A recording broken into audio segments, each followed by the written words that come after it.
It was definitely the worst day of my life. It was like a scene out of a movie, you know, it was just unbelievable, horrific. Lots of visions were going through my head, you know, that I may not ever see him alive again. Accidents can happen in an instant, at home, at school, or on the road, and in the blink of an eye, lives are changed forever. We get so many of those split-second stories, and we forget that the light sockets don't have covers on them. We forget that we left the skateboard out on the front porch. We forget that there's hot water boiling. We walk away and we get called to a telephone conversation. And next thing we know, the sirens are on, the emergency room is our next place. Every year, the emergency department at Children's Hospital Los Angeles treats a staggering 62,000 kids. In fact, nationwide, accidents impact more children than any other health problem. If you added all of the things that affect children with regard to illness, congenital anomalies, cancers, infections, if you stack them all up together, it does not overcome the number of kids who are injured. But unlike many diseases, most accidents are avoidable. That's why the team at Children's works as hard on prevention as treatment.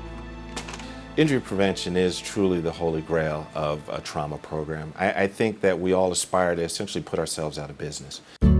Children's Hospital and Kohl's department stores are partners in a $1.5 million injury prevention program, including safety lessons at more than 100 community events and award-winning multilingual pamphlets. Well, the goal of the program is to really bring prevention awareness and tools to the communities and the families in need so that we can prevent injuries before they happen. We'll still be here to take care of those injured children, but if we don't prevent these injuries, they're just going to keep coming into our emergency departments. The Bizarro family from Chino Hills, California, thought they knew enough about safety to keep them out of the emergency room. But on a recent summer evening, they got a shocking reminder of the need for constant vigilance.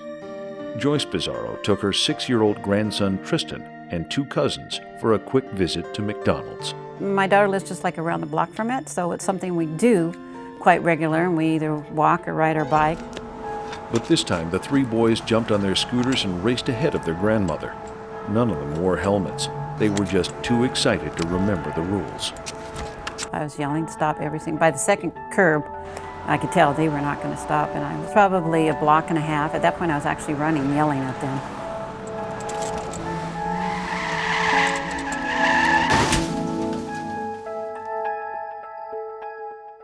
Tristan was hit by an SUV, traveling at 40 miles per hour. I saw the car swerve, and then I saw him in the street. There was blood coming out of his ear. Of course, he, wasn't awake. Paramedics flew Tristan to Children's Hospital Los Angeles. He got there in just 7 minutes, and a coordinated team rushed to assess the damage. Tristan's dad arrived moments later. He was basically very swollen. He had a breathing tube in. He was pretty bloody. Tristan had suffered a broken jaw, a ruptured spleen, and contusions on his brain. But thanks to swift, decisive treatment, doctors were hopeful that he would eventually recover.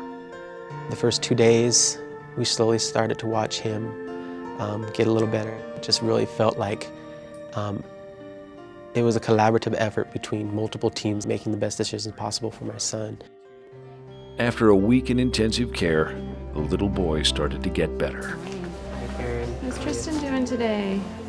A little better. Yeah, he looks bright-eyed. He's going in the right direction. And we can see the Tristan that we know, and its eyes is coming back daily, just little pieces, but it's there.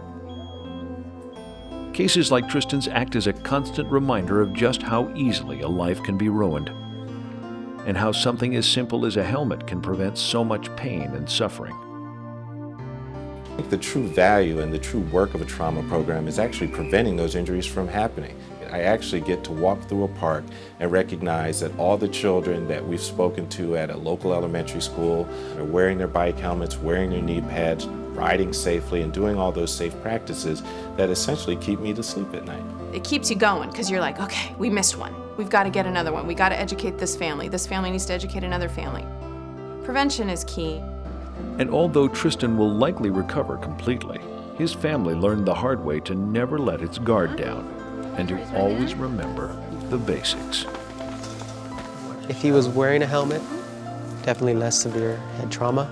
He'd still be very hurt, but definitely he would be in a lot better condition. Well, the big lesson I've learned is you do not take anything for granted, and even whatever keeps them safe, you know, if they get mad holding your hand, when you know, you do that, you wear helmets, you do anything to protect them because they are little children, you know, they're so precious.